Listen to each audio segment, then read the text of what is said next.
আজকে আমরা অষ্টম শ্রেণীর প্রথম পর্যায়ক্রমিক মূল্যায়ন 2026 সালের বাংলা বিষয়ের সম্পূর্ণ উত্তর সহ নমুনা প্রশ্নপত্র সেট 5 সম্পর্কে আলোচনা করব। তো চলো এই ভিডিওতে আমরা ক্লাস 8-এর ফার্স্ট ইউনিট টেস্ট 2026 বেঙ্গলি সাবজেক্টের এই কোশ্চেন পেপার এবং তার উত্তরগুলো দেখে নিই। তো ফার্স্ট সামেটিভ ইভ্যালুয়েশনে তোমাদের 30 নম্বরের পরীক্ষা নেওয়া হচ্ছে এবং সময় থাকছে 1 ঘন্টা। ওকে, দেখো এখানে 1 নম্বর থেকে যে প্রশ্ন রয়েছে, নিচের বিকল্পগুলির মধ্যে ঠিক বিকল্পটি বেছে নিয়ে লিখতে হবে। 1 × 2 = 2, যে কোনো দুটি প্রশ্নের উত্তর লিখতে হবে। প্রশ্নের মান 1 নম্বর করে দেওয়া আছে। 1 নম্বর দেখো প্রশ্ন, রাজহাঁসের ডিম আনার দায়িত্ব নিয়েছিল প্যালা, টেনিদা, হাবুল না ক্যাবলা? তো রাজহাঁসের ডিম আনার দায়িত্ব নিয়েছিল হচ্ছে প্যালা। এরপর একটি সবুজ জামা চায় তোতন বাবুর, রিভু বাবুর, তোতাই বাবুর না সমর বাবুর? উত্তর লিখবে তোতাই বাবুর। এরপর বনভোজনের জায়গাটি ছিল বাগুইহাটি, নোয়াপাড়া, বাগুইহাটি ছাড়িয়ে 4টি স্টেশন না কোনোটি নয়? উত্তর হচ্ছে এখানে বাগুইহাটি ছাড়িয়ে 4টি স্টেশন। ওকে,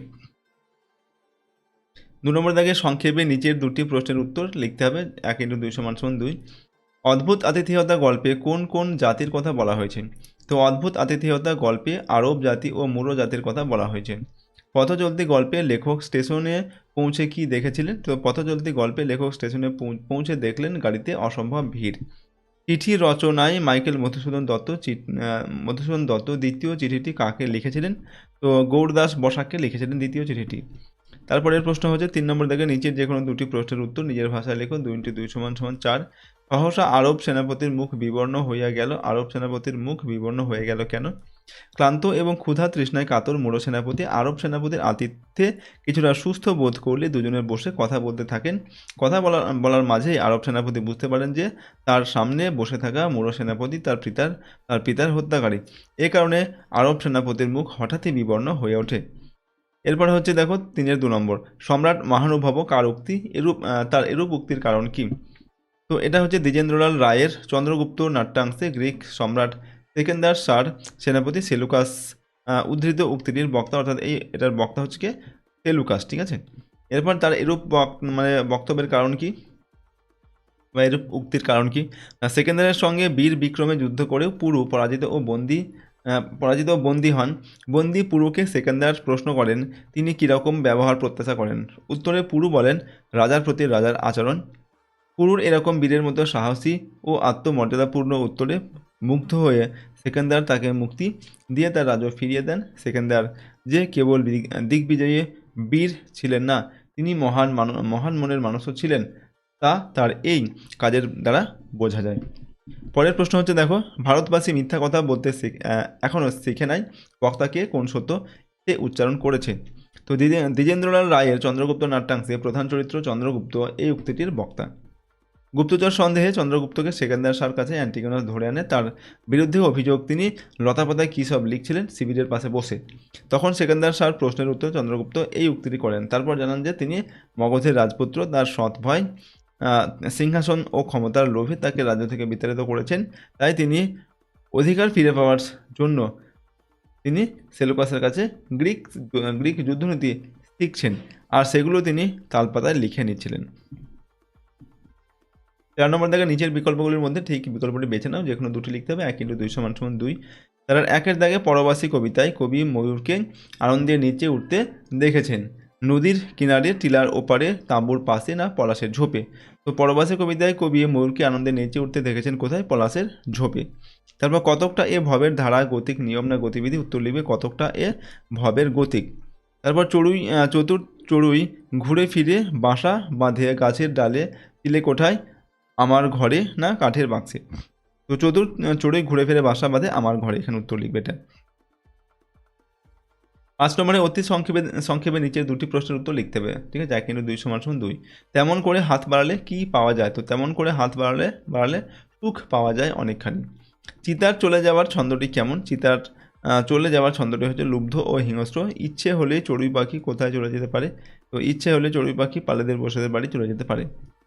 তারপরের প্রশ্ন দেখো, 6 নম্বর থেকে নিচের যে কোনো দুটি প্রশ্ন উত্তর দাও। 2 × 2 = 6। ওকে, 6-এর 1-এর প্রশ্ন, চতুর চড়ুই এক ঘুরে ফিরে আমার ঘরেই বাসা বাঁধে। চড়ুই পাখিকে চতুর বলা হয়েছে কেন? তো একটি চড়ুই পাখি কবিতায় কবি তার ঘরে বাসা তৈরি করা চড়ুই পাখিটিকে চতুর অর্থাৎ বেশ চালাক বলেছেন। সে চালাক কারণ সন্ধ্যা নামলে অর্থাৎ কবির মন বিষণ্ণতায় ভরে গেলে সে বাসায় আসে। মানুষ যখন বিষণ্ণতায় নিঃসঙ্গ হয়ে পড়ে তখন সে সঙ্গী খোঁজে। চড়ুই পাখিটি এটা বোঝে বলেই সন্ধ্যাবেলায় কবির কাছে ফিরে আসে, তাই কবি তাকে চতুর বলেছেন। 2 নম্বর, তোতায় সবুজ জামা পরলে কী কী ঘটনা ঘটবে? তোতায় সবুজ জামা পরলে তার গায়ে প্রজাপতি এসে বসবে ও তার কোলের কাছে লাল নীল ফুল ঝরে পড়বে একটা দুটো করে। ঘটনা সামান্য খুবই, কোন ঘটনাটি খুবই সামান্য? মানুষকে জীবনে প্রায়ই আচমকা আঘাত পেতে হয়, এটা কোনো বড় ঘটনা নয়। কেউ সেই আঘাত মানিয়ে নিতে পারে, আবার কেউ তা পারে না। মানুষের এই আঘাত ও যন্ত্রণা পাওয়াকে সামান্য ঘটনা বলা হয়েছে। 7 নম্বর দাগে নিচের যে কোনো 4টি প্রশ্নের উত্তর এখান থেকে লিখতে হবে। 1 × 4 = 4। অপর টিনের বাক্সে কী কী সম্পত্তি আছে? এগুলো হচ্ছে তোমাদের পথের পাঁচালী যে সহায়ক পাঠ রয়েছে সেখান থেকে প্রশ্নগুলো দেওয়া হচ্ছে। তো দেখো, অপর টিনের বাক্সের সম্পত্তিগুলি হলো 4 পয়সা দামের একটি রং ওঠা কাঠের ঘোড়া, টোল খাওয়া একটি টিনের ভেপু বাঁশি, কিছু কড়ি, একটা 2 পয়সা দামের পিস্তল ও কিছু শুকনো নাটা ফল। বালক ঝোপের মধ্যে কি দেখতে পেয়েছিল? তো বালক ঝোপের মধ্যে খরগোশ দেখতে পেয়েছিল। খাওয়া দাওয়ার পর অপু কী করতো? খাওয়া দাওয়ার পর অপু বর্ণমালা লিখতে লিখতে মায়ের পড়া মহাভারত শুনত। মহাভারতের কোন চরিত্র অপুর প্রিয়? মহাভারতের কর্ণ চরিত্রটি অপুর প্রিয়। এরপর আলকুশি কি? উত্তর লিখবে, দেখো আলকুশি হলো এক প্রকার বীজ ফল। 8 নম্বরের সঠিক উত্তরটি নির্বাচন করে যে কোনো 4টি। 1 × 4 = 4। তো এইগুলো ব্যাকরণ থেকে তোমাদের দেওয়া আছে প্রশ্নগুলো। কাঁচা কলা থেকে কাঁচকলা, এটা হচ্ছে আদি স্বরলোপ, মধ্য স্বরলোপ, অন্ত স্বরলোপ, ব্যঞ্জন আলোপ। তো এটা হচ্ছে কি এটা হবে মধ্য স্বরলোপ, যেহেতু মাঝখানের স্বরটা এখানে লপ হয়েছে, মানে অবলুপ্ত হয়েছে, ঠিক আছে, স্বরটা। 8-এর 2 নম্বর দেখার প্রশ্ন, কলিকাতা এখানে কটি দল আছে? 1টি, 2টি, 3টি না 4টি? তো কলিকাতার এখানে এই যে শব্দটা রয়েছে এখানে কটি দল আছে? কলিকাতা 4টি দল আছে। তোমরা অপশন ঘয়টা সঠিক উত্তর হবে। দ্রুত উচ্চারণের কালে পাশাপাশি অবস্থিত দুটি ব্যঞ্জন ধ্বনি যদি স্থান বিনিময় করে তখন তাকে অপিনিহিতি বর্ণ বিপর্যয় স্বরভক্তি না স্বরলোপ বলা হয়। তো তখন তাকে কী বলা হয়? স্বরলোপ বলা হয়। অতসী থেকে তিসি হলো মধ্য স্বরলোপ, অন্ত স্বরলোপ, আদি স্বরলোপ না অন্ত স্বরাগম? ওখানে এটা হবে আদি স্বরলোপ, ঠিক আছে। অতসী থেকে তিসি এটা হবে আদি স্বরলোপ। প্রথমে এখানে এই স্বরধ্বনিটা লোপ হয়েছে, অস্বরধ্বনি লোপ হয়েছে। 8-এর 5 নম্বর দেখে চন্দ্রগুপ্ত শব্দটিতে দলের সংখ্যা 2টি, 3টি, 4টি না 5টি? তো চন্দ্রগুপ্ত এখানে কটি দল রয়েছে? চন্দ্রগুপ্ত এখানেও 4টি দল রয়েছে, ঠিক আছে। ব্যাকরণের দল শব্দটির অর্থ হচ্ছে অক্ষর, পাপড়ি, জনতনা, বর্ণ সমষ্টি। তো ব্যাকরণের দল শব্দের অর্থ হচ্ছে অক্ষর। এরপর হচ্ছে মনচোরা, এখানে মুক্ত দলের সংখ্যা কটি? 1টি, 2টি, 3টি না 4টি? তো মনচোরা এখানে হচ্ছে 3টি দল রয়েছে এবং মুক্তদল আর রুদ্ধ এখানে কী বলা হয়েছে? মুক্তদল কটি? মুক্তদল হচ্ছে যে দলের শেষে স্বরধ্বনি থাকে সেটা মুক্তদল, আর যে দলের শেষে স্বরধ্বনি থাকে না অর্থাৎ ব্যঞ্জন ধ্বনি থাকে সেটা হচ্ছে রুদ্ধদল। তো এখানে মন এটা হচ্ছে আমাদের রুদ্ধদল, আর চো রা এই দুটো শেষে হচ্ছে আমাদের স্বরধ্বনি রয়েছে। তো দুটি আমাদের এখানে মুক্তদল রয়েছে। অপশন খয়টা সঠিক হবে। তারপরের প্রশ্ন দেখো, বানর থেকে বান্দর ধ্বনি পরিবর্তনের যে রীতি অনুসৃত হয়েছে তা লেখুন। তো এখানে কী হয়েছে? 4টি অপশন দেওয়া আছে, আদি স্বরাগম, আদি ব্যঞ্জনাগম, মধ্য ব্যঞ্জনাগম আর অন্ত ব্যঞ্জনাগম। তো এখানে আমাদের উত্তর হবে অপশন কয়টা? মধ্য ব্যঞ্জনাগম। এখানে বানর থেকে বান্দর, ঠিক আছে, মাঝখানে হচ্ছে ব্যঞ্জনের আগমন হয়েছে, এটা হচ্ছে মধ্য ব্যঞ্জনাগম। নেক্সট 9 নম্বর দেখে নিচের প্রশ্নগুলোর উত্তর দাও যে কোনো 6টি। 1 × 6 = 6। মুক্ত দল কাকে বলে? যে দলের শেষে স্বরধ্বনি যুক্ত থাকে তাকে মুক্ত দল বলে।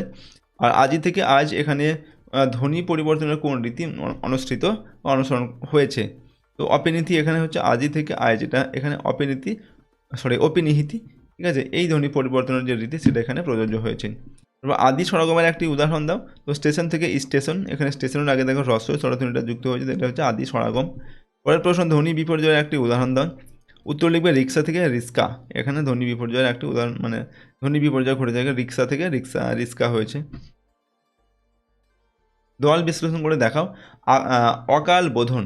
তো অকাল বোধন আমরা দল যদি বিশ্লেষণ করি কী হবে? অকাল বোধন, অর্থাৎ এখানে 4টি দল পাচ্ছি। তো এখানে আর এই যে এই দুটো কিন্তু আমাদের হচ্ছে মুক্ত দল, আর কাল আর ধন এটা হচ্ছে আমাদের রুদ্ধ দল। তারপর দেখো 9-এর 6 নম্বর দাগে শব্দ কাকে বলে? উত্তর লিখবে অর্থযুক্ত ধ্বনি ও ধ্বনির সমষ্টিকে বলা হয় শব্দ। তারপর ধ্বনি কাকে বলে? এখানে হবে ভাষার ক্ষুদ্রতম এককে বলা হয় ধ্বনি। তো এই ছিল ক্লাস 8-এর ফার্স্ট সামেটিভ ইভ্যালুয়েশন 2026 সালের তোমাদের বাংলা বিষয়ের মডেল প্রশ্নপত্র সেট 5-এর সম্পূর্ণ উত্তর আমরা আলোচনা করলাম। প্রশ্নোত্তরগুলো তোমরা ভালোভাবে প্র্যাকটিস করলাম। এর আগে আমি তোমাদের আরও 4টি সেট দিয়েছি, প্রতিটা সেট তোমরা ভালোভাবে কিন্তু প্র্যাকটিস করবে, ঠিক আছে। এবং প্রশ্নোত্তরের পিডিএফগুলো আমাদের অ্যাপের মধ্যে আছে, অ্যাপের লিঙ্ক ডিসক্রিপশন বক্সে রয়েছে, পেইড কোর্সের মধ্যে দেওয়া থাকবে, তাহলে তোমরা সেখান থেকে পিডিএফ ফাইলগুলো নিতে পারো। তো আজকে আমরা ভিডিওটিকে এখানেই শেষ করছি। সম্পূর্ণ ভিডিওটি দেখার জন্য অসংখ্য ধন্যবাদ।